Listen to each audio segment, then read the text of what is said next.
Hi friends, ఎలా ఉన్నారు? Welcome to Telugu job 365 YouTube channel. Friends, ఈ వీడియోలో లేటెస్ట్గా రిలీజ్ అయినటువంటి ఒక పర్మనెంట్ జాబ్ నోటిఫికేషన్ గురించి మీకు చెప్పబోతున్నాను.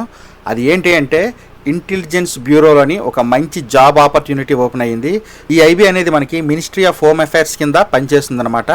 అయితే రీసెంట్గా మనకి ఈ 19వ తారీఖునే నోటిఫికేషన్ అనేది రిలీజ్ చేయడం జరిగింది. ఇవి పర్మనెంట్ జాబ్స్ కనుక వీటి కోసం ట్రై చేయొచ్చు. మరీ ముఖ్యంగా వీటికి మనకి ఎక్స్పీరియన్స్ అనేది ఏమీ అవసరం లేదు, డిగ్రీ క్వాలిఫికేషన్ ఉంటే చాలు, మనం అప్లై చేసుకోవచ్చు. సో ఈ వీడియోలో మనకి ఈ నోటిఫికేషన్ తాలూకు ఫుల్ డీటెయిల్స్ నేను ఎక్స్ప్లెయిన్ చేస్తాను. అంటే మనకి అప్లికేషన్ డేట్ ఏంటి, ఫీజు ఎంత, రిజర్వేషన్స్ ఏంటి అనేవి మొత్తం ఎక్స్ప్లెయిన్ చేస్తాను, ఎగ్జామినేషన్ ప్యాటర్న్స్ కూడా. సో వీడియో స్కిప్ చేయకుండా ఎండ్ వరకు చూడండి friends. Government of India ministry of home affairs నుండి ఈ ఐబీ నోటిఫికేషన్ అనేది రిలీజ్ చేయడం జరిగింది. సో ఇది ఆన్లైన్ అప్లికేషన్ ఫార్మేట్లో ఉంటుందన్నమాట. సో మనం అప్లికేషన్ అనేది ఆన్లైన్లోని అప్లై చేసుకోవాల్సి ఉంటుంది. సో మనకి ఇక్కడ చూసుకున్నట్టయితే మనకి ఇది గ్రూప్ సి కేటగిరీకి చెందినటువంటి జాబ్ నోటిఫికేషను. ఇందులో non gazetted and non ministerial అనేవి ఉంటాయి అన్నమాట.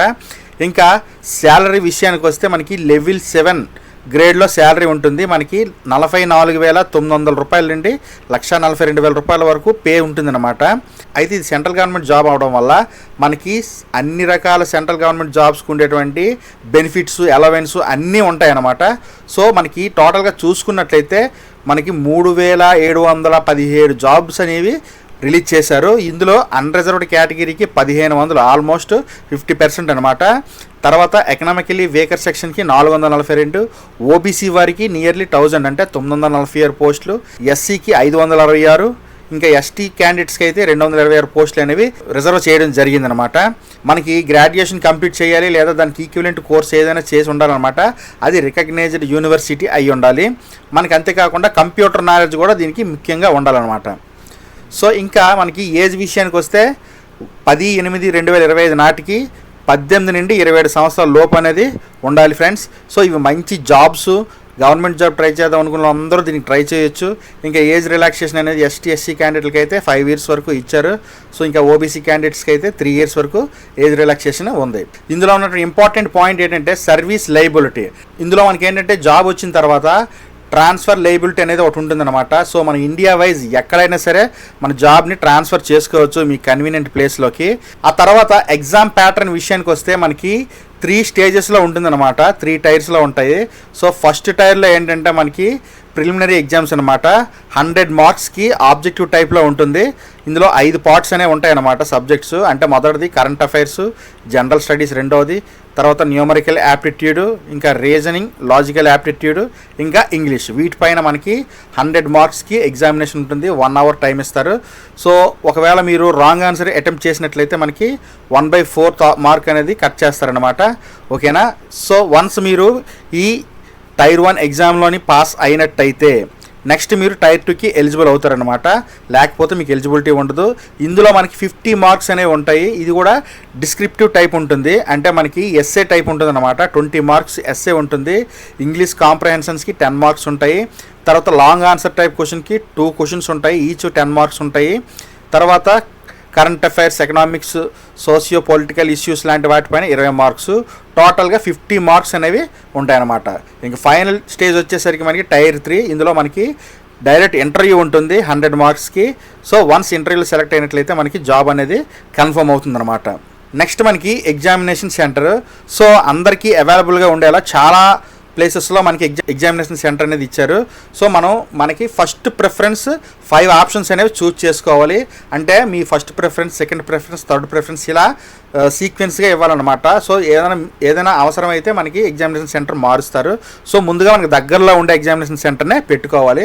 మ్యాక్సిమం అదే ఇస్తారు. ఒకవేళ అక్కడ ఒకవేళ క్యాండిడేట్స్ ఎక్కువ అయినట్లయితే వేరే సెంటర్కి షిఫ్ట్ చేస్తారనమాట మన ఎగ్జామినేషన్ని. సో ఆంధ్రప్రదేశ్లో చూస్తే మట్టుగా మనకి అనంతపూర్, గుంటూరు, కడప, కాకినాడ, కర్నూలు, నెల్లూరు, రాజమండ్రి, తిరుపతి, విజయవాడ, విశాఖపట్నం, విజయనగరం ఇలా 12 సెంటర్స్ మనకి ఇచ్చారు, ఎగ్జామినేషన్ సెంటర్స్.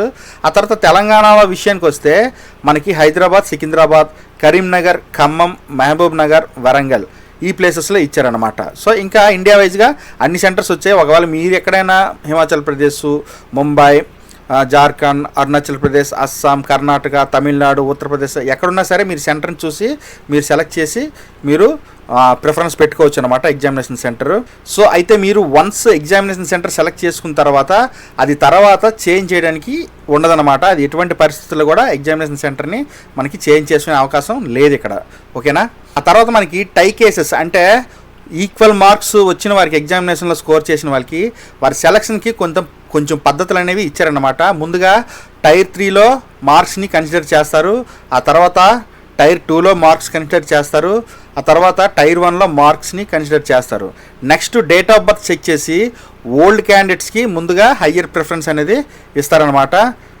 ఆ తర్వాత నేమ్స్ కూడా ఆల్ఫాబెటికల్ ఆర్డర్ బట్టి కూడా ప్రిఫరెన్స్ ఇవ్వడం జరుగుతుంది. సో మనకి ఇప్పుడు ఇంపార్టెంట్ డేట్స్ విషయానికి వస్తే మనకి నోటిఫికేషన్ అనేది 19/7/2025 ఓపెనింగ్ అయిందనమాట. ఆ తర్వాత క్లోజింగ్ డేట్ అనేది మనకి ఆగస్టు 10 అంటే 8వ నెలలో 10వ తారీఖు వరకు ఆ టైం అనేది ఇచ్చారనమాట లాస్ట్ డేటు. సో ఈలోపే మీరు కంపల్సరీగా అప్లై చేసుకోండి. అప్లికేషన్ ఫీజు అనేది మనకి సబ్మిషన్కి 12/8/2025 వరకు టైం ఇచ్చారు. సో ఒకసారి అప్లికేషన్ ఫీజు విషయానికి వస్తే మనకి పర్టికులర్గా 2 కాంపోనెంట్స్ ఉంటాయన్నమాట. అంటే ఎగ్జామినేషన్ ఫీజు అనేది ఒక 100 రూపాయలు పే చేయాలి, ఆ తర్వాత రిక్రూట్మెంట్ ప్రాసెసింగ్ ఛార్జెస్ ఒక 550 రూపీస్ అనేది పే చేయాలన్నమాట. సో ఇక్కడ మనకి ఆల్ క్యాండిడేట్స్ అంటే ఏ క్యాస్ట్ వారైనా ఏ క్యాండిడేట్స్ అయినా సరే రిక్రూట్మెంట్ ప్రాసెసింగ్ ఫీజు అనేది 550 రూపాయలు కంపల్సరీగా పే చేయాలి. ఆ తర్వాత ఎగ్జామినేషన్ ఫీజు 100 రూపీస్ అనేది మనకి SC ST క్యాండిడేట్స్కి రిలాక్సేషన్ ఇచ్చారనమాట. సో వాళ్ళు 550 కడితే సరిపోతుంది. మిగిలిన unreserved candidates, EWS, OBC candidates అయితే మొత్తం 650 రూపీస్ వరకు పేమెంట్ అనేది చేయాలి. సో ఇక్కడ చూసారా, ఇక్కడ ఇచ్చారు డైరెక్ట్గా 100 రూపీస్ అనేది పే చేయాల్సిన అవసరం లేదు, కానీ 550 మాత్రం వాళ్ళు కూడా పే చేయాల్సి ఉంటుంది. సో ఫీజు పేమెంట్లోని ఏమైనా బ్యాంక్ ఛార్జెస్ ఉన్నట్లయితే అవి కూడా మనమే పే చేసుకోవాల్సి ఉంటుంది. సో ఫ్రెండ్స్ చూసారు కదా, ఇది క్లోజింగ్ డేట్ అనేది 10/8/2025. సో టోటల్గా 3700+ జాబ్స్ అనేవి మనకి అవైలబుల్గా ఉన్నాయి. డిగ్రీ మాత్రమే ఉంటే సరిపోతుంది, ఎక్స్పీరియన్స్ కూడా అవసరం లేదు. పర్మనెంట్ జాబ్స్, అది సెంట్రల్ గవర్నమెంట్ ఫెసిలిటీస్తో మంచి జాబు. సో ఇటువంటి జాబ్స్ వస్తే మీరు నెగ్లెక్ట్ చేయొద్దు, మీరు దీనికి అప్లై చేసుకోండి. లేదా మీ ఫ్రెండ్స్ అండ్ ఫ్యామిలీలో ఎవరైనా జాబ్స్ కోసం ట్రై చేస్తే వాళ్ళకు కూడా ఈ వీడియోని షేర్ చేయండి. మరీ ముఖ్యంగా ఈ వీడియోని మీరు వాట్సాప్లోని స్టేటస్లో కూడా పెట్టుకుంటే మీ ఫ్రెండ్స్ అండ్ ఫ్యామిలీకి ఆటోమేటిక్గా తెలుస్తుంది, వాళ్ళు కూడా అప్లై చేసుకోవచ్చు. ఓకేనా friends, thanks for watching. This is Shiva signing off.